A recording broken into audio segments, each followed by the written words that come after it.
Welcome to Hanukkah Erotica Book Club. I am Razel, also known as Rachel, and I'm here with my stepsister and co-host, Malia. Hi, Malia. Hi.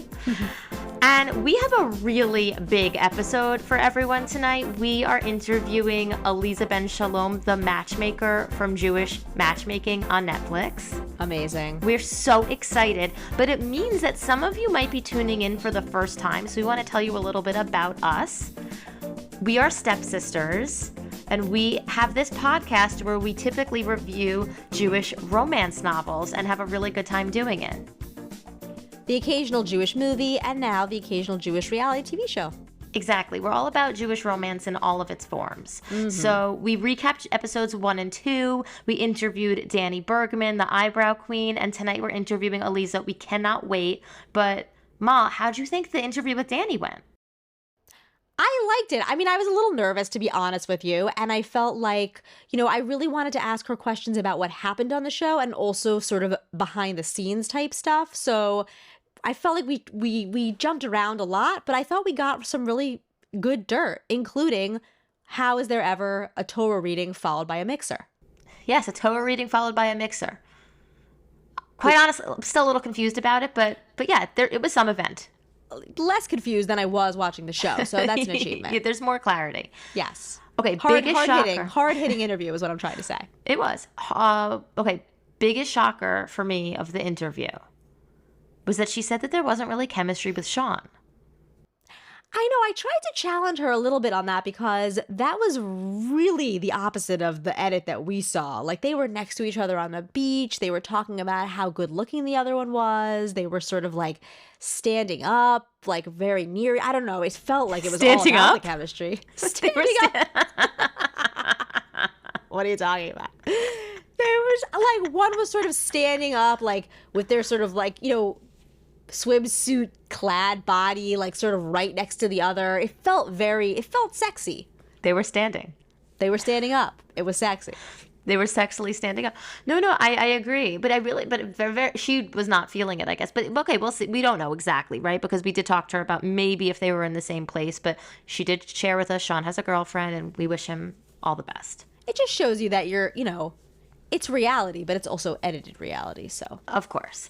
But she was great. She was fun, and it was really great to chat with her. So if you're joining for the Aleeza interview, go back and check out our conversation with Danny Bergman. Molly and I had a really good time. Danny had a good time, and yeah, it was really fun to talk to her. Right. Come for the dating stories, stay for the eyebrow tips.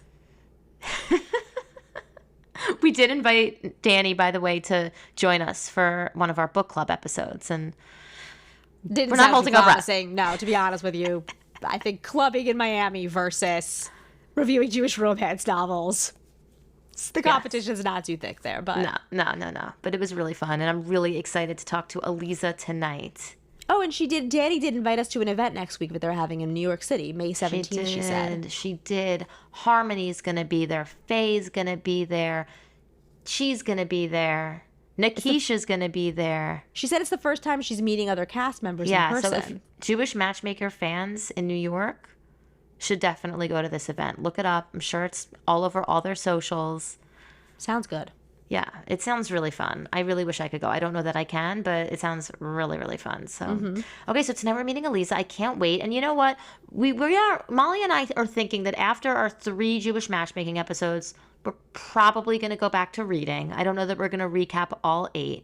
And so since we have, just a minute or two before we start talking to Aleeza, yeah, I mean, overall, episodes 3 through 8, go. Let's see. Well, highlights for me included, I really liked Stuart. And the woman the second woman he dated who he had chemistry with, they were the most adorable couple to me. Like, if I was rooting for anyone, it was them. I forget her name. I 100% agree. And by the way, I don't know if you noticed that somebody posted on your status about the podcast, what about my friend so-and-so? That was the one he dated. Oh, yes. I did see that. I didn't realize because I hadn't yet seen that episode, but now it's all clicking for me. Yes, she's a comedian. They had real chemistry. Like, if anyone who I felt like, not sort of he stood up sexily chemistry, but genuine, just like sitting on a date talking chemistry, it was them. And they seem like people who maybe have been like searching for love for a while. So, well, Stuart we know was, because he said that he was, but yeah. Her name's Pamela Schuller, the girl he was dating. She was awesome. Malia, I couldn't agree more about this. I loved them as a couple. I felt like they were really sincerely making each other laugh. Yeah. Laughter's obviously really important for them. They're both really funny people. I would love to get an update from them, but Danny wasn't sure if anyone was still dating.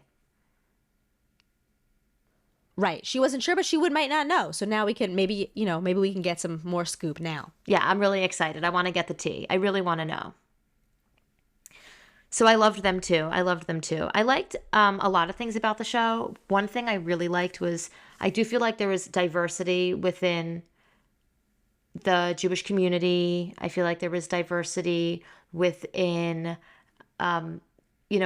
obviously races. Mm-hmm. There was a ton of diversity within, range of different practices. And then there were, Pamela spoke about how she has Tourette's on the show, and I thought that was very cool.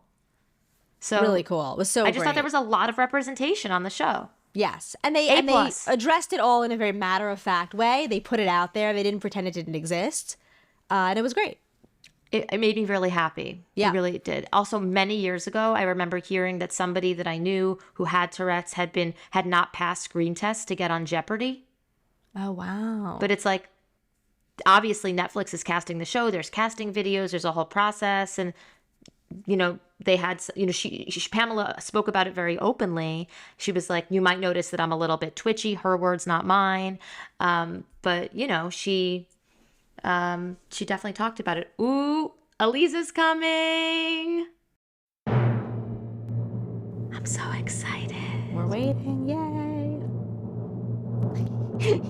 Drawn out, suspenseful moment here. Hello. Yay. Hi. We're so happy you're here. I am so excited to be here. Okay, great. Thank you so much. Welcome. Okay, I'm Rachel, also known as Razel.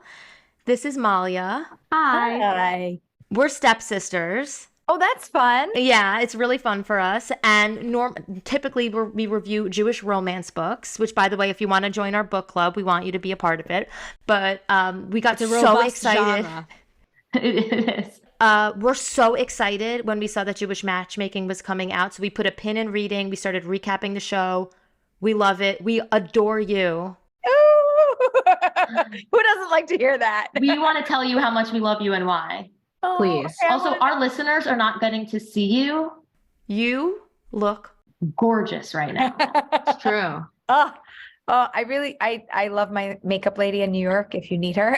I've got a couple, actually. I have two amazing ladies to recommend. They're outstanding. You literally look awesome right now. Mm-hmm. So we adored the show. We loved you on the show. And we just want to talk to you all about all sorts of things. And we're so excited that you're here. So thank you so much for doing this. My pleasure. My greatest pleasure. Your way and authenticity and non-judgmental and open nature is so powerful. Something Molly has been saying a lot is that this kind of image we've had of matchmakers on TV and just actually in general have kind of a different spin to it than the way that you are. A yenta, a gossipy, schmoozy, talk about everybody around the town kind of gal. but also harsh when it comes to matches, the dating advice. There's an openness to you and a warmth and this just non-judgmental way that is so beautiful, and it makes the people you're setting up able to be open. Yeah. And it was so awesome to see. Thank you. Thank you. I feel like that is my true essence. If you ask any of my friends, because they're now all binging and watching and they're felling and they're like, it's like you're in my living room. And they're like, and people don't know you, so they don't know the difference. They're like, but it's really you. Like it's really you. It's amazing. They really nailed it. Like they took who you were and they just put it on a show. Like, that's who you are. I was like, yeah, you're so generous of spirit. And I have to tell you, as a viewer, it's obvious. It's very, very obvious that that's who you are. And it's just awesome, awesome. How did you get connected to the show? How did this all come about for you? Matchmaker, a matchmaker made the match between casting and me. This girlfriend of mine who does matchmaking in Seattle, we were working, doing webinars, we were doing singles events, we were training matchmakers on a monthly basis. We were doing all sorts of things. It was COVID. And then Indian matchmaking came out and they're like, wow, that was a hit. Let's renew and let's get a Jewish matchmaker. And she got a phone call saying, hey, would you like to be on a dating show? And she's like, no, actually, I don't want to be a matchmaker on a show, but I've got a matchmaker for you. And she called me, Aleeza, I gave them your number. I told them you're great. I don't want to do it. You should do this. It was so sweet. Really, and did really you nice. hesitate? Like, were you like, yes, I want to do this? Or what was the calculus? Okay, so there was actually another something dating show that was kind of also, making its rounds. And I started to do casting interview. I was doing multiple, it's kind of like dating Wow. at once. You're not supposed to do that. but I was doing casting interviews with somebody else. And I wanted to just know what each opportunity was. And I had a very specific prayer. Please, I want to light up the world. I want to bring wisdom to the world. I want the program that is the best program and the production company that is the best production company to do that with me and for me. And it was a very intense, serious prayer. And I explored both opportunities. And this one was clear as day that this was the one that I really wanted. And the production company IPC was an unbelievable pleasure to work with, from the top to the bottom and everybody in between. They were really outstanding. Do you think about the perception of the Jewish community? This is a top 10 show, right? So obviously it's amazing, but it's obviously people outside of the Jewish community have eyes on it a lot. Yeah. So do you think about, the things you say, or, the whole show, you want it to be a Kiddush Hashem, I assume? Like, how did you think about that when you made the matches, shared your tidbits, your wisdom? How did you think about all of that? Because you also want it to be fun TV. So, and I imagine sometimes those two things might not mix. Right. And my personality type is playful and fun. Everything that you see, playful, fun, engaging. That's just me as a person. I wanted to bring Judaism, Torah in plain language to the world. Meaning, if I give you a quote from the Torah and I start to speak in Hebrew, I'm going to turn off a large portion of my audience because they don't understand what's going on. And even within the Jewish world, there's certain people that can handle a certain amount of information. But if we take high level, incredibly deep concepts and we bring it down to a very basic level. So just for example, date them till you hate them, which is one of the top, the first episode is named Date them till you hate them. So we'll just call it the top phrase, the top Aleeza-ism.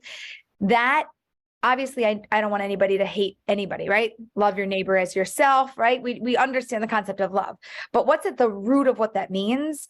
That means give somebody an opportunity to connect with you. Give yourself an opportunity to connect with other people. All of these concepts are things that are rooted in Judaism, rooted in Torah, and it's a clever way of saying something that is going to bring about an action. And Judaism is not about thinking only and feeling only. Judaism is about action. And so you see a lot of growth-oriented concepts that I give. Let me give you a challenge. Maybe Shomer Negia, you don't want to touch for 5 dates. And they're like, oh, why? Okay, well, first of all, here's the rules of what to do and why. And this is a modified version. And second of all, you want clarity. You want to know if this is your person. I am offering you the quickest, fastest, easiest way where I can guarantee you 100% you will have clarity and it works. Just, try something new on for size. You don't have to do it forever. Just, let's try a different thing. You do a workout, try a different workout. It works different muscles. Try this. It works different muscles. It works really well. We thought you did a really nice job of actually sharing aspects about Judaism and also defining your terms. Were those isms invented for the show, or did you already kind of have them? Because I know you said you've been doing webinars and things like Public Yeah, facing no. These nothing was invented for the show. This is like Aleeza. So date them so you hate them, mystery in your history, when in doubt go out, analysis paralysis. Yeah. Those things I've talked to, I don't know, hundreds, thousands of people and given lectures, and I'm always, for me, it's reality TV and it's really good because scripted is like, that's not my specialty, although I'm sure I could do it. Somebody wants to pay me, but I'm really good at reality. I'm really just good at being me and coming up off the cuff to say something. And even today, I said something to somebody that I had never said before. And I was like, oh, that's good. I got to write it down. I got to remember this. Here, you want to know what it is? I'm going to tell you. This is new. Tell us. Nobody's ever heard it. Hot off the press. Hot off the press, except somebody. And this was, okay. So we were talking about, I just came back to Philly. We're doing some interviews. I was in New York, and they're like, how do you feel? And like, what's going on for you? And I was like, this is amazing. It's a dream come true. I'm able to live in Israel, live my dream, build my family, do what I love, reach millions of people, heart and soul, change lives. I know in 6 months, I'm going to be getting emails from people. I listened to your advice and guess what? And now I got engaged. And it was thanks to that I followed it, because that's what's been happening. So they're like, but how do you feel? And I was like, you know how they say, go big or go home? I did both. I went big and I went home. I went to Israel, right? I did go home. So it was a new phrase. And I'm like, I'm sure you're going to hear go big or go home. And I did both. That's going to be a new catchphrase. And so it comes out naturally as I'm communicating and I'm trying to express things to people. And I think it's mostly because I also have creativity and poetry kind of at the root. I used to write, poems all the time. And so to me, it has to have a ring, like it has to roll off the tongue. It has to be memorable. And it almost has to be, I'm going to say, poetic to be memorable. And for me, these short little phrases are things that I think in phrases. I think in bite-sized miniature concepts. They definitely work. We were curious because when we first recapped episodes 1 and 2, we hadn't watched the whole series yet. Okay. We loved it. We loved the first 2 episodes. We continued to love it. But at the beginning, Malia, you said to me that you thought the dating coaching, more of it was going to come. For example, Harmony and Aaron. She didn't really follow when in doubt go out. I feel like if she was going to follow date him till you hate him, we just thought we love Harmony. I was rooting for her. I really am. But Aaron, we thought was a really great match. I thought you really delivered. Right. And I also felt like with Harmony, it was a good example of somebody who maybe, and you explored this on the show, is sort of saying they want one thing, but then maybe they really want another or something like that. She said, I've never had a match that was so like internally satisfying, with somebody who's intelligent and somebody who's thoughtful and somebody who's kind and somebody who flew all the way out here to see me and made such an effort. And she did say after the second date, like he's kind of growing on me, but at the end of the day, it's like not something that works. And the question is, well, is it a hard no? A hard no is no, never. But if they grew on you from date 1 to date 2, they actually could grow on you from date 3 to date 4. And we didn't get there. Right. But we didn't get there. So that's part of the acceptance, which is if you twist somebody's arm like this, it's never going to work anyway. I can present a concept and then they have to choose it. And if they choose to follow it, we can take it further. But if they ditch it and they're like, thanks for the advice, and they move on, you can't go further. And if you twist their arm, it just won't work. So that's why we have to accept where everybody's at and say, okay, so this is too far out of your box. Let's find something a little closer. And I felt like her second match with Ben was like, okay, tall, dark, handsome, right? We're closer on the outside, and really a high quality human, similar to Aaron, really thoughtful, generous, like same thing on the inside. And so we do tweak it as we go. And I like to see how far we can stretch somebody and how much they're willing to step out of their box and kind of step into mine and give it a try. Right. You're very, very good at what you do. I think that you made really good matches. And, we actually talked to Danny also, and she was saying that we love her too. I love everybody. So it's not like if you're like, which one do you love more? I'm like, ask me which child I love more. I love all of them. I became very close with everybody. Of course you did. Of course you did. She said that the matches were actually even harder than they typically would because you had to find a match that satisfied their list. That you believe was a good match. Yes. And was willing to go on television. You know how many people we called and they're like, well, could you just set me up with her like off camera? And I was like, not now. I've got a contract. I got to set her up on camera. So you could be on a list for like later if something doesn't work out, but I need a date for today. So how did that work? You were you were basically working your regular channels, the same thing you would do for everyone, but sort of the added caveat of like, and you're going to be on TV. The added caveat was first, hi, I might have a match for you. By the way, we're doing this show. And I couldn't really make the calls because they weren't really supposed to know it was me until they signed an NDA. So so like I had my team making calls and getting to know people, and then we would do all of our regular sourcing. And because people applied through casting, we did have a source sheet of everybody who was potentially open to being on a show, which for us is a leg up. Like it's, okay. We don't have to worry if they do or don't want to be on a show. Although still, even though they filled it out, some people are like, oh, wait, for real? You're calling me about this? And we're like, yeah, you signed up. Are you interested? And they're like, I don't know. I have to think about it now. And I'm like, no, don't think. You already put yourself on a list.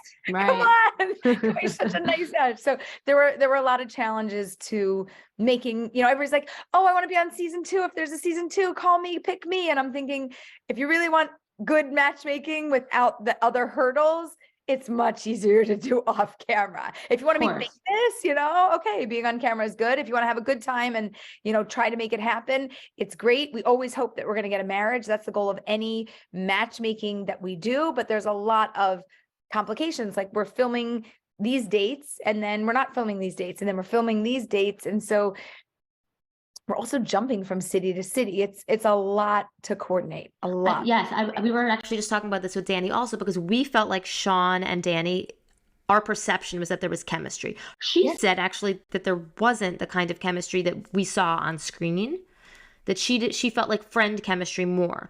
But that part of it was that he was based in Hawaii. Right.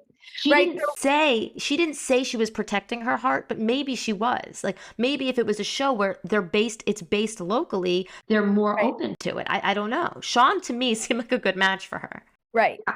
And so that's the thing. On paper, it looked like a wonderful match. And I was like, okay, we've got the brow couple. Yay, we did it, and there is an in-person chemistry. So what you saw was the beginning of what potential could be there. There was enough of a friendly banter because they're both those kinds of people, but the romantic vibe, like it became more of a friendly banter than like shifting into the romantic vibe. Now, if they go out for 10 dates or 5 dates or 6 dates or something, would that develop? If they were both open to it and we would set up certain kinds of dates to get a romantic vibe, like nighttime dates, don't do daytime dates, right? If we're trying to develop a certain chemistry, we use the world and the natural elements that exist here in order to assist us in building that relationship. By the way, do you feel like that applies in the frum world too? Like a nighttime date is a little bit more romantic? 100% in any world. Yeah, that makes sense. Think about it. Shabbat, Friday night, we like our candles. It's dark out. There's a certain intimacy that happens. And then Shabbat daytime, our tables are very different. You want an intimate moment? Come to our Friday night meal. You want an engaging, energetic, moment? Come to our daytime meal. Yeah, no, that's interesting. How did it work? Yeah, sorry. I just wanted to know how, since we were talking about the casting, like how did it work with the actual, were there people who you filmed or started to film and then realized you couldn't find enough matches for them or it wasn't working on camera or something like that and you were like, did that happen? Everybody that we filmed with, we found different matches for, but everybody that we found matches for and we filmed with didn't make it to the final. So there's people that I worked with that you guys have no idea about them because not everybody makes it to the final cut. And was that up to you? Were you part of that process or no, not at all? No, that's above my pay grade. Got it. Right. That makes sense. I think that all of your Aleeza-isms are really, interesting and really relevant as it comes to dating. Like you said, not just for the frum world, not just for the Jewish world, really, but the due date is very specific. Yes. To a frum kind of dating. Tell us a little bit more about the due date, and what's the fastest that you feel like you've set up that's been successful? The fastest, I had a couple, 2 or 3 or several couples like this. They went out the first couple of times. They knew immediately that this was their match. They held off for like, I don't know, 2 weeks, 3 weeks maybe. They got engaged, and within the fastest one got married 8 weeks later, and the Right. other was somewhere between, up to like 3 months later they got married. And those were Yes, weddings, these were weddings that I attended, and those are couples that are still together with several children and happily married. So you don't know. That story is not right for everybody, but for certain people it works. So the same way we have different personality types, we kind of have different daters, and we could break them down into different categories. So there is okay, can I give you something that we didn't talk about? This is a new thing. Yes. Please. Another new thing. Another Yes. Aleeza-ism. I came up with this in the last couple of months, and I've been refining it. It'll be tweaked even more. But I have 3 categories of daters. There's an I person, a you person, and a we person. Okay. We're going to put I and you on opposite ends of the spectrum, and we're going to put we in the middle. And if I was drawing a graph, and it would go from a you on the bottom and curve up like a hill, and then go down to the I on the other side. I'm doing this so that, anybody listening can visualize what I'm saying. Yes. Visualize the infographic for season 2. It's a bell curve. Yes, it's a bell curve. So 15% of the people in the world are you people in the dating world, in my opinion, or in my dating world. 15% are I people, although everybody believes that they are an I person, but it's not true. And about 70% of people are really we people. Now, what does this all mean? I people, they know what they want, and they are uncompromising about it. They are called picky. Okay. Harmony would fall into an I person. Is she picky? No. She's clear about what she wants. She's clear about what is going to work for her, and she's probably going to get it. And it doesn't make sense to anybody else in the world, but it makes sense to me, and I get it. I happen to be an I person, so I'm 100% clear about what that looks like. You people are open, so much more open. You want to go out with this person? Sure. That person? Sure. This one's taller, that one's shorter, bigger, smaller, older, younger, good job, bad job, good family, bad family. That's okay. I'm good. Sure. Yes. They're the people that say yes really easily. They don't have as many criteria or preferences. And who are they going to marry? Probably the person that picks them. You picked me. Okay. I also pick you, but I could have picked really any one of you who was okay with me. I just have less preferences, and I have a larger ability to get along with a wider variety of people and to be satisfied with that variety. Majority of people in the world are we people, and we people make decisions like between you and me, we have a discussion and we make a decision. I people, they don't make a decision with me. They have a conversation, they suck information out of my brain, they think about it, and they make a decision. We people, we could talk for 47 hours and they will be a little bit closer to where they need to be, but not yet there yet still, because they process with other people. They could talk with me, with parents, with siblings, with friends, with coworkers. They need several people in their network to download their brain and understand what it all means and process and work through it. And even when they make a decision to get married, they're almost making it in with this other person at the same time. They're just not just the person they're dating, they're making it with me at the same time. Like, Aleeza, I think I should go through with this. That's a good decision, right? And then I'll say back to them, I'm not going to say, right, this is a good decision. I'm going to say, well, you told me that they are loyal and dedicated and loving and caring, and you've never been in a relationship this good. So it sounds like that's what you're saying. Like, this is a good decision. Is that what you're saying? Right? I'm not going to make the decision for them. I will throw it back to them. I will create the conversation, but they have to be in conversation to make a decision. People, they're the only people in the world that will ever make their own decision. And they're not picky. They're just clear, and it's how they work. And I think it's a part of a personality type. And there's no way, really, if you're the matchmaker and you're setting up an I person and they tell you, I want someone with blue eyes, who Yep. only speaks Hebrew, but's Yep. also Moroccan and also wants Yep. to live in LA and the whole list, you Yep. already know that they're an I person. And because you know that, you're You not give really them what coaching they them want. through exactly like I did, and What's I the did. difference between an I person and a superficial person? Sorry, but I think part of the frustration of watching the show was that there were some people who seemed like they were putting very superficial characteristics at the center of what they were looking for. And, you know, it felt So- frustrating as an audience member. And I know some of our audience members were like, how does she deal with that? Right. So we are a body and we are a soul. There's the inside of us and there's the outside of us. And many people are attached and can see and can handle the outside of us. But the soul part, the inside of us, it's harder to see. It's not as clear. There's a lot of moving parts. Maybe for some people, they don't see it instantaneously. For me, I meet somebody inside, outside, I know them. Ask me what they do for a living. I don't know. Heart and soul, I could describe who they are in 27 words and nail it every time. I just met a new single, a reality star in Israel. And we sat down and we talked no more than 10 minutes.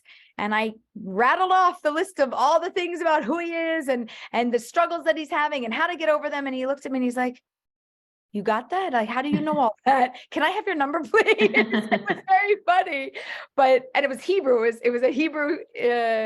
My Hebrew's. we're telling you, you're good. You're very good. yeah. People language barrier, yeah. Yeah, but I could see it, and he's struggling with the same thing everybody's struggling. When you can see something, it's very clear. When you're talking about a personality type, you're not talking about a look, right? A look, a physical thing. You can see it, you can feel it, you can touch it.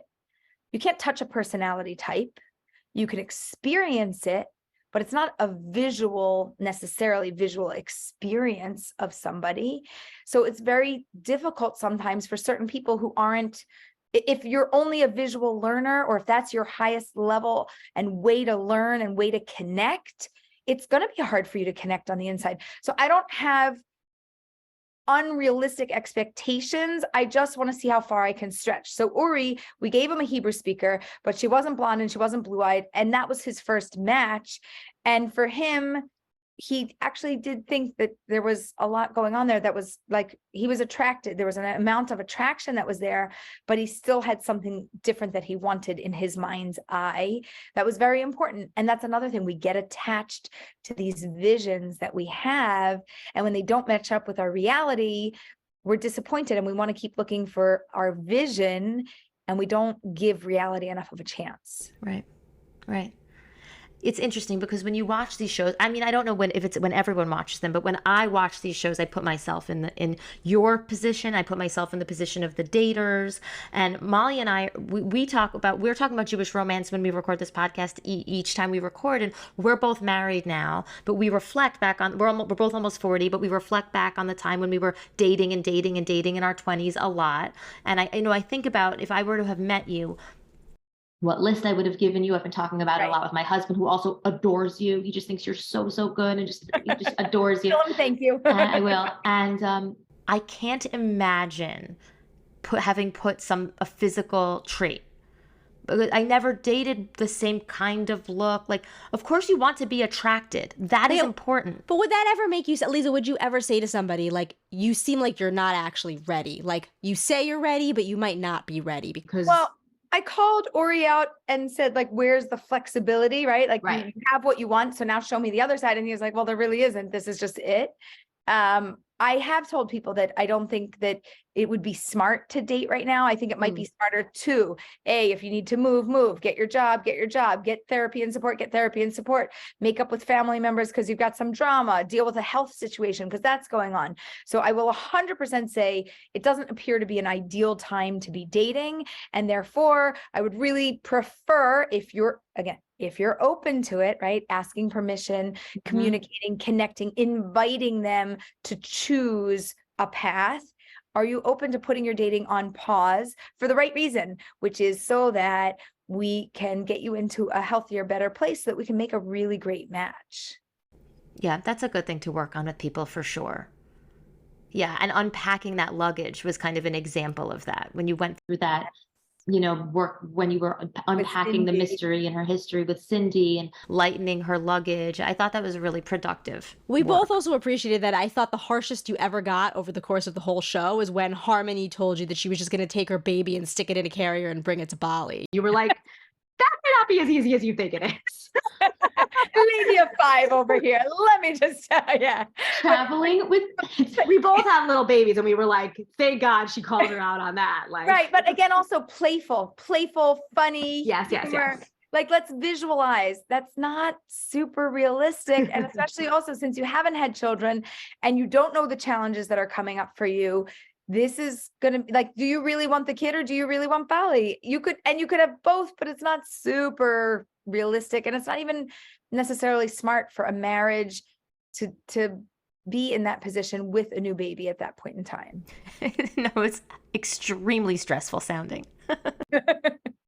No, you're right. I just think that the way that you approach it, even when you're giving feedback, is so generous of spirit. Right. And with that kind of humor and connection and with love. It's like you're really radiating love. And it allows somebody to feel understood, heard, validated, accepted. And when all of those things happen, there's room for shifting and room for growth. What will they do? I don't know. Some people are like micro growers and some people are macro growers. And I don't ever know what will happen, but I just make space so that whatever needs to happen will happen.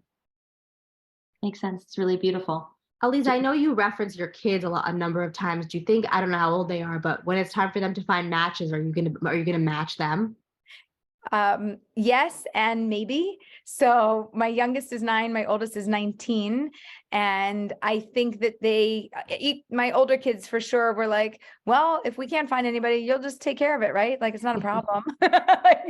you got Good. this. It's a good safety net. Yeah. And they seem very confident in my ability to help find them somebody good. Will they meet somebody organically? It's very easy for people to meet organically when they have friends and community members and they're in like-minded circles. It helps, but other times it doesn't work. And when it doesn't work, then, you got to bring in the troops. Yeah, it's good luck. They're lucky to have you. They really are. Do you feel like it's been a week and a half, 2 weeks since it came out. Has your life changed in these 2 weeks significantly? Yes and no. So I really am who I am. You see my personality on camera, off camera. It's just who I am. So it didn't change my personality. It doesn't change my behaviors. It does change the quantity of emails in my inbox. It does change the quantity of text messages and social messages that I'm receiving. And it has changed my business and how I need to respond to what's happening and provide for people that are looking for what they need. And I'm, as you see, I constantly grow, shift, and change. So everyone's like, can I work with you? Can I work with you? And like, how much does it cost? And I was like, well, it kind of doesn't work that way. Can you work with me? Yes. How much does it cost? I don't know. What do you need? What services do you need? How can I best help you? I firmly believe in coaching. I think if everybody would start out with coaching and then, coaching is a form of matchmaking. So, okay, I'm gonna give you another Aleeza thing. Yes. Okay. Matchmaker. Okay. What is the job of a matchmaker? What does a matchmaker do? So we say it in the beginning, you, me, we put you together and you think that that's it. That's a matchmaker. Okay. That's called the introducer. That is role number 1 of a matchmaker. Or it doesn't have to be 1. This is not in order A, whatever. This is one of the roles. Okay. Introducer. Second role, mentor/coach. Talking somebody through it, either a professional or a friend or a community leader or somebody that somebody trusts. You need to have a mentor or a coach walking you through it. And the last part of the job is the closer. Either we're going to get married or we're not, and D-Day has to come. You've got to make a decision. So what are you going to do? The introducer who puts people together doesn't always do the mentoring or the closing. I have one matchmaker, very big, one of the biggest ones. And she's like, Aleeza, I just send my people to you. I don't want to talk to anybody. I make matches. I know what I'm doing when I throw them together and you help them through it. I am not interested in schmoozing about it. I'm not their therapist. I'm not their coach. I'm the introducer. So we've been teaching this concept to hundreds of matchmakers across the world so that we all have common language and that we can all be on the same page. Oh, are you an introducer? Yeah, no, but I'm also a mentor. Oh, you're also a mentor? Yeah. Can you do the closing? No, I'm not so good at that. You know, in a store, you go in, you want to buy something big, it's expensive. The salesman sells it to you. Who comes in at the end? The closer. They come to close the deal. Why? It's a different skill set than being the salesman, right? It's also a different skill set than being the introducer and getting the guy to even walk in the store and make that match. That's, you know, the marketing there. So, and these three people, according to Judaism, should each get paid for the match. And they usually break up the shadchanas or the matchmaker's gelt, the money that you should pay out upon engagement. Either it could be a third to each one of those roles, or if it's the introducer is one and the other person does the other two roles, it's a third and 2/3. So the introducer doesn't even always get the largest cut of the match because they made the match, but what also made the match was the mentoring, was the closing, was the confidence to say, I can pick you and not look back in 2 or 5 or 10 years and regret it. I will be satisfied with my choice. I will not just get married. I will stay married and I can make this work. It's awesome. So wow. I really want to know if any of the couples that we saw are still together. I really want to know that too, but then I want to know if people can reach out and work with you. But okay, yes, we really want to know if the couples are together. Okay, so there is going to be stuff leaked about that soon, but I'm not allowed to leak anything. Okay. Tell you got to watch. Okay, you can't spill the tea. We'll watch. We'll podcast about it. But here are couples we loved. We loved Stuart and Pamela. Right? The best. Okay, best. Pamela, I know in real life, I met her like 8 years ago. I saw her at a conference as a comedian on a stage, and I went up and I'm like, I'm a matchmaker. Can I set you up? And she's like, nah, I'm not dating. And I was like, okay. And we were just friends. And then the show came up and I was like, hey, can I set you up? She's like, yeah, I'm dating. I'm like, how about for a show? And she was like, oh, okay. Yeah, maybe. So such an energy. I would love to hear that they're still together, but they seemed really well suited. Great chemistry. They seem like Great chemistry, good humor, really good banter. Like it was what you saw was real. Like it was real energy there. And I thought Stuart looked a little bit like nervous. Like he seemed like and I think he said because she was a comedian and he also is into humor, like it threw him off his game a little bit. But I think that's cute. Like that's how you know you hit a good match. It really was a good match. We thought it was great. Okay, we saw Shaya's engaged and you and Faye were at the engagement. Yes. Say more about this. Okay, so I wasn't really allowed to leak this, but Shaya leaked it. So I'm like, now it's out there. Not my fault. I didn't do it. So Shaya and Faye, obviously, they took it as far as they could go, but it didn't work. And I stayed in touch with Shaya. He came to Israel. He's like, I want to see you. I was like, great, I'll come to Tel Aviv. He goes, I'm seeing somebody, this girl, Hubi. I said, okay, tell me more. What's happening? This, that. And so we did what I normally do, which is the mentoring, the coaching part. Through it, if somebody already comes in with a match, like we still have to get the other part done. And he's like, I think this is really good potential. I was like, good. Let's also take it slow. Let's not not too much time, not too little time. You're away for a couple of weeks in Israel. We still have to keep momentum going. Let's have a focus on that. Maybe you want to send her something for Shabbos, like we went through everything. And then he went back to America. And then they both called me on a phone call, and I got to meet Hubi and to talk to both of them and give them a lot of guidance and support. And they're really such a beautiful couple. His energy that he has and her energy are just electric together. They're really spectacular. That is so nice. I flew in Sunday morning and he's like, I'm getting engaged Sunday night. I'm like, well, I have a program at the 92nd Street Y in New York. I can't come. I'm sorry. He's like, nah, the party will be going on all night. Come, I'll send you a car. And I was like, wow. Okay, I'll come. Fun. So he sent me a ride. He picked me up and dropped me off, and I got to visit. It was so lovely. Such a joy to see them together. Mazel tov to them. It's so nice. But I feel like maybe though between August and now, it was August that the show shooting. Is that right, in the summer? We wrapped in August. That there must have been a lot of growth. I think that it was. He was really in it. He was really feeling it, and there was a lot going on for him. And so it sounds like you really did a lot of work there. Yeah, it was really special. And again, I wasn't just close with the people that were my the main characters that I was working with. I don't even know what to call them. Cast. I feel like it's scripted and I know the daters. Right. They're not characters because they're people, right? No, they're people. Yeah, So it's kind of like A cast and B cast. A cast are the people that I mainly work with, and B cast are the daters that come in to date them. But I am a relationship person. So not with everybody. If they don't want to have a relationship with me, I can't do anything about it. But I mostly work really hard to stay in touch with people and to stay connected and to see where I can support them. And the ones that, build a stronger relationship, then we can take it further. On Indian matchmaking, the B cast on certain times became the A cast. Yes. So yeah, it could because be, you fall in love with them. Exactly. Right. So it could be that Aaron, is someone that you end up connecting with and you bring him on for season 2 and start to set him and that up. was a real person. He is the brother of a beloved friend of mine. And I didn't even think he was going to be willing to do it, because you can see this is not his personality type to desire to do something like this. He said, no, I'm serious about finding my person and I really want to give it a real shot. And I don't know, it came up, and I think because we're friends, he trusted his sister, he trusted me, and I think it was beautiful. It was really, I think they both walked away with something really special. Definitely. I loved their dates. I think it was definitely growth. They both grew from it, even though it didn't work out. I think that they left the 2-date relationship right in a new place. So for me, everybody's like, well, what if, what do you consider a success? To me, everybody in the world thinks a success is a marriage. That's the only form of a success. To me, growth. Did you take a step up from where you were? Yep. Did you learn something? Yep. Do you now date in a different way? Yep. Are you going to get married? Mm-hmm. Do we know when? No, but we're still going to, make efforts to do it. But you grew.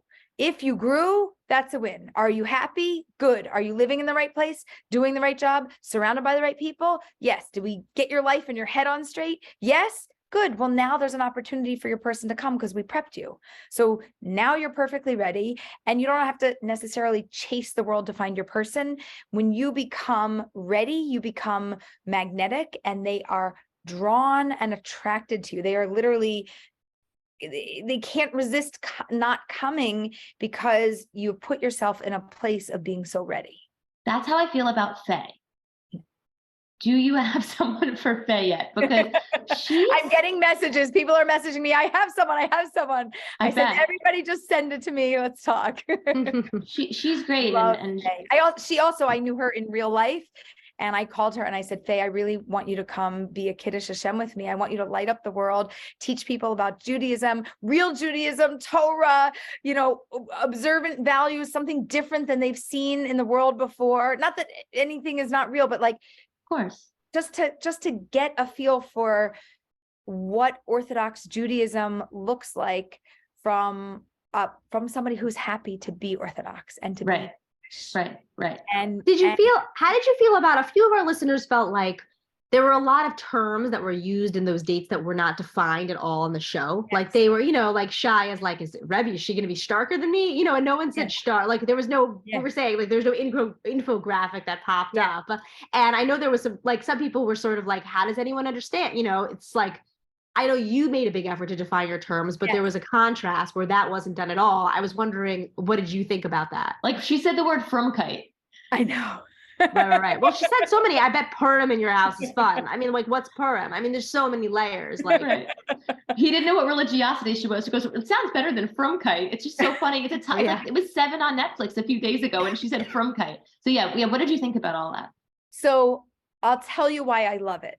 I love that some terms are defined and some terms aren't, because it leaves a viewer curious. I had somebody say to me, Aleeza, I'm not Jewish. I watched the show. I loved it, but I didn't understand these things. So I texted my Jewish friend and I said, what does this mean? And my Jewish friend said, I don't know. So I Googled it. And I said, yes. If we didn't just provide entertainment and just show you, here's a show and it's awesome. But if we got you curious about Judaism, about Jewish people, about Jewish terms, so much so that you were curious to look something up, to learn something new about people in the world, to me, I think it's a huge win. And I say, great, we're not here for just an entertainment. We're edutainment. We're education and we're entertainment. And we're not going to tell you everything. Some things you're going to have to figure out on your own. And don't worry, you've got Rabbi Google. It's totally fine. You could find all the answers that you need. You really are, though, making people who are not Jewish curious, exactly like that friend shared with you. But a friend of mine in the neighborhood, I've been talking about the show and the podcast. We're so excited. We're so excited you were coming on. It's like, obviously, this is like, I lead with this when I go out now that I do Huge a deal, podcast. yes. And now you can tell them, I did a show with her. Yes. This is a huge Tag deal, me. right? We have to be tagged in all of our Oh, social. of course. Please. And by the way, you're saying you're staying in touch with people. I hope this means that we're all going to stay in touch We're because new best we friends. adore You're you. my new best friend. Okay, Amazing. We're but thrilled. my friend in the neighborhood who's not Jewish, I saw her Saturday night and she's like, I'm learning so much. I was like, you are? I wasn't real. What do you mean? What do you mean? She's like, the North African Jews, Eastern European Jews. I had no idea. That's, of course, she had no idea. That makes sense to me. We take these things for granted, and it really is edutainment. But I think that even there's Jewish people that also didn't know. Oh, for sure. So I think that this is something that is completely fascinating to Jews and to non-Jews. And again, it's presented in such a way where it is entertainment. You can get through it I had a couple people tell me like, people were nudging me about it. So I thought, fine, I'll watch an episode or two. And they're like, man, I'm so mad at you right now because you made me binge that. It was, I couldn't turn it off. I lost a night's sleep. I couldn't turn it off. I had to know what happened. Our friend Daniela, who we actually really want you to meet, plus she would be amazing TV. She sent me a voice note. She's like, I'm in Budapest visiting Schwartzy. It's 4:15. I have terrible cramps, so I put on the show. And she was like going on and on and on. A whole voice note about the show from her. We really want you to meet her. We do. We do really want you. We have a Yes. there's a bunch of people we think that But Daniela, we really want you to meet. She's we would love you to meet Daniela. She would be a fantastic person for you to connect with, and incredible TV. Yeah, and I'm a just very telling special everybody- person. I'm just telling everybody, there won't be news about season 2. Like everybody has to review numbers. There's a whole process to how these things happen. So everybody's like, oh, what's happening? I'm like, I don't know. We're not even 10 days out yet from the show. Like, Of course. do they want to renew it? We don't know. We don't have enough data and information. But I'm telling everybody, if you put yourself in my free database online, then when the time comes, so I'll have all your data and information, and we'll blast out an email that says, hey, yay, we got renewed, and anybody who wants to apply, here's the link. So as long as you're connected to me in that way, and also once I have your data and information, we have photos and like real information about who you are. I'm not talking about, this is not a 2-minute fill this out and haha, no big deal. This is a detailed thing where I read it and I really get to know you. And then I could talk to you if I have more questions, but it gives me so much insight. So just throw yourself in my We'll free tell database. people that. Yeah, I definitely mean, tell look, people. you might get a match also. Like you can be a free member, and then one of our paid members gets matched with you. You can also pay for an online matchmaker from our team to search for you, and it's like, I don't know, $36 a month. It's not a crazy thing. And then no more swiping. Somebody else is swiping, but they're not really swiping. They're literally looking through hundreds of thousands of profiles to find you your person. It sounds really special and also affordable. Yes, and people need to know. Basically, it goes like this. Every single match that we or anybody in the world is going to send you is going to be wrong and terrible and not for you and sad and woe is me, it didn't work out. Until you have that one that really works. And then you're going to be like, yay, you're going to be so happy. But if we fail by trying, or anybody in the world fails by trying to set you up, that's called dating. That's called normal. And that's called suck it up and deal, because this is what you have to do to find your person. Like grow the inner strength, like get really strong inside so you can handle this process. And if you need a break, go on vacation, take care of yourself, nurture yourself, and then come back. We're here. It's just the process. So don't get down. People are like, oh, another bad date. I'm like, great. That's how it's supposed to go. Now you have clarity. What is worse? Here's the question of the day. What is worse than a bad date? No What's date. worse? What? No date. Oh, no, that's a good answer. No date. No. What's worse than a bad date is not knowing if it's a bad enough date to break up, or if it's just another when in doubt, go out or date them till you hate them. A bad date, or 100% crystal clear, you're not for me, is a gift from God. There is a huge blessing in a no, because no, either because the other person said it, or no, because your internal inside said it and you're going, no, it's not for you. It's clarity. Right. And clarity is a gift from God. Not knowing that in between stage is so hard to go with and to figure out. You know, yes is yes. Yay. Okay. But how often does yes happen in our dating life? Well, you got married, so it happened once to you. How many other times was it, yes, that's my person? Well, unless you get divorced and get remarried again, it happens once. You get your one yay, and then you move on. Everything else, it doesn't.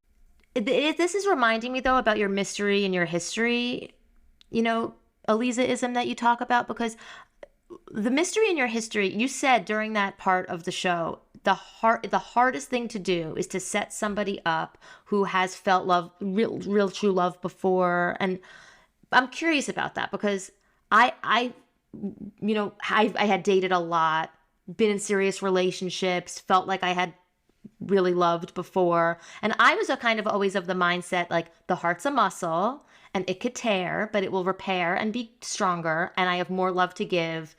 And my heart that keeps getting broken is continuing to get stronger. By the way, that's a good one. Tear and repair. I'm writing it down. Ooh, Rachel coins a new I'll have to code that it's Rachel. I'm so happy and proud. This is the highlight of the day. But that whole, like, the heart is a muscle concept. Like, think about, like, when we, like, you lift weights, it's like the way that the muscle grows is it tears a little bit and then it grows back, it gets stronger. That's how people build muscle. And you're just showing off your arm workouts that you've been doing right now. I'm really proud of them. Our listeners can't see, but my arms I've been working. They look good. Trust us. Thank you. So the heart's a muscle, and I had always thought that it's like I had a lot of heartbreak, but my heart would repair. I would do some healing and jump back on the horse, and I continued to do that. And I don't know, but I guess I had some mystery in my history. And so I was curious, what you thought of the mystery in your history, because with Cindy, it sort of felt like the mystery in her history wasn't just about the heartbreak, but maybe did you think there was a chance for it to rekindle? Oh, yeah. That's the mystery? Yeah. Yeah. The mystery is what is there that we could look back on and rekindle and reconsider. We want to know why is there this something going on? Like, why do we think this is the best person we ever dated, and yet we're done and we had to move on? And there's usually a moment, there's usually a defining moment where somebody says, I can't take it anymore. I can't take the not knowing. I can't take the in between. I can't take the maybe. And it comes to this feeling of like an ultimatum, yes or no. Okay, another Netflix show, by the way, I recommend on your flight home to Israel, The Ultimatum. Oh, that one upsets me so. Yeah, I know. It's very tricky. I yell at the TV with that one. It's really tricky. I don't have a TV, it's the phone, but I don't love ultimatum, but I do love people being sincere and being real and saying, I don't want to end this relationship. I really just want to take it to the next level. And I do think it's been a reasonable amount of time. And I know you might need more time, but it's hard for me to stay in limbo. Right. And so let's talk about how we can resolve this. Right. If I was there in her relationship back in the day, I would have had a lot to say. I don't know if I could have gotten him on board or not, but if he was supposed to get on board, then I could have gotten him on board. If it wasn't meant to be, it wasn't meant to be. And, people move on and life moves on. Were there, obviously, the dates and the conversation, the dates are hours long and they're cut down to a few minutes. And I assume the conversations that you have with the daters are also longer. Were there conversations about this with Cindy that we didn't see? Because I didn't get that sense as much as you obviously got. Right, she seemed very definitive that it was over. And then you were sort of like, is it over? And I was like, why is she saying this? But you must have known, were those conversations that off camera or that weren't air? Yeah, we do. Yeah, once I got people's numbers and we talked and we texted and we connected. And I also just go by body language. So watch her body language. You should watch it I didn't see the personal interview until, what you see, but look at the personal interview as she talks about it, and then watch her body language of like, yeah, like that's over. It's like, we're really done. Right. It Even wasn't, at one it point. wasn't a hard no to me. Right. It didn't feel like a hard no. And I call that out when I see that. Right. As you should. And at one point, in the interview, she said, if you asked me a few weeks ago, I would say I wasn't ready. A few weeks is very short. My point exactly. Yeah, I'm with right. you. You and I are on the same page. Yeah, no, totally. We have so much we could say and so many more questions, and I just don't want to take up too much of your time. But one thing in thinking about a Kiddush Hashem that I feel like I just need to say is, of course, you as a Orthodox Jewish woman want to shed light on the Orthodox community, and I think you did that in a really special way. As someone who's not Orthodox, I'm also so impressed and grateful with how you were so open to all denominations, unaffiliated, secular Jews, and in the first few minutes of the show, you said something that I say all the time when she was like, I guess I'm not that Jewish. You're like, no, we're all the same amount Jewish. We're all Jewish. There's 15 million Jews in the world. There's 15 different kinds of ways to be Jewish. We have different levels of observance, but we're all Jewish. And I need to thank you for saying that, and to say that in such a public platform, because it's nothing, there's nothing truer. And so many people don't think that way. And that idea of, oh, I'm not so Jewish is. I hear it. I hear people say it. And so I'm All so the happy. time. I'm so happy it was said, and it was, and that Netflix edited that in at the very beginning of the show. It was just, I thought that was really awesome. Yeah, me too. I agree 100%. I was really grateful that all of these messages, but especially that one got in there, because I think that when we accept ourselves, each and every one of us, for who we are, and by saying I'm not so Jewish, that's a judgment against yourself, right? What do you mean you're Jewish, you're Jewish. Okay, you have practices and customs that are different than mine. Okay, I like the word different. Different is one of my favorite words. It might be my favorite word. Different means not the same. Different doesn't mean bad. Different doesn't mean good. And it's completely not a judgment call. It's just different. And I think that that's what we were highlighting. Totally. And it really came through. We adored getting to talk to you tonight. Thank you so much for thank you so much. This can go on forever, but we won't let it. We read a Jewish romance, 2 Jewish romances a month, and then book club about them. Do you think you'd ever be interested in reading a book with us and book clubbing about it? It could be in a few months when things quiet down. Jewish romance? Where do you get your Jewish romance books from? Okay, there's yeshivish Jewish romance, there's from Jewish romance, there's secular Jewish romance, there's sexy Jewish romance. You wouldn't believe the genre. We discovered it in I'm November. in. Okay, I'm in. You enticed me already. Great. There's the an next author one we're we found- reading is The Matchmaker's Gift, right? Yeah, we're reading a book called The yeah. Matchmaker's Gift because of you. Yeah, you read in the front that I'm in there. Wait, you know about it? I look in your introduction, you'll see my name as a gratitude of one of the people they spoke to. Oh, no, we just information picked it. together. No, we haven't read it because yet. it was We just about picked it. matchmakers. Oh, Oh, that's check it amazing. out. You'll see I spoke to her about the whole thing. and That's so the funny. context of the Oh, that's Oh amazing. my God. Wow. Hashem is Yeah. really guiding this podcast. You're a dream. Thank you so much Thank for you, doing Aleeza. this. Thank you. Thank you so much for This having me. was so great. Wow. I look forward to staying in touch. Yeah, me too. Thank you. Thank you. Good night. Good night. Night. Yay! That was really cute. She was on for a long time. I kept being like, should we end? Should we end? I wasn't sure. Yeah, it was really long. It was really awesome. We got to a lot. We really got to a lot. We got to talk to her about so much. She shared so much wisdom with us. She shared a lot of wisdom. We got some info about sort of the behind the scenes stuff, which I was very interested in. And so were our listeners. She gave us some new Aleeza-isms. You coined one. Hello. And I coined one. That was pretty great. That was a highlight. She has a beautiful heart, but she is just as beautiful on the outside as she is on the inside. She was gorgeous. Stunning. Yeah. I know. She came on. I was like, this is what you look like at 11 o'clock at night? She had just come from an event, I think. She would look so beautiful. Really great. I'm so happy that we just spoke to her. That was very cool. Wow. Okay. I can't believe that that she spoke to the author of The Matchmaker's Gift. That's crazy. She was like, "Oh, I'm in it." I thought she was talking about something else. I was like, No. She knows the book.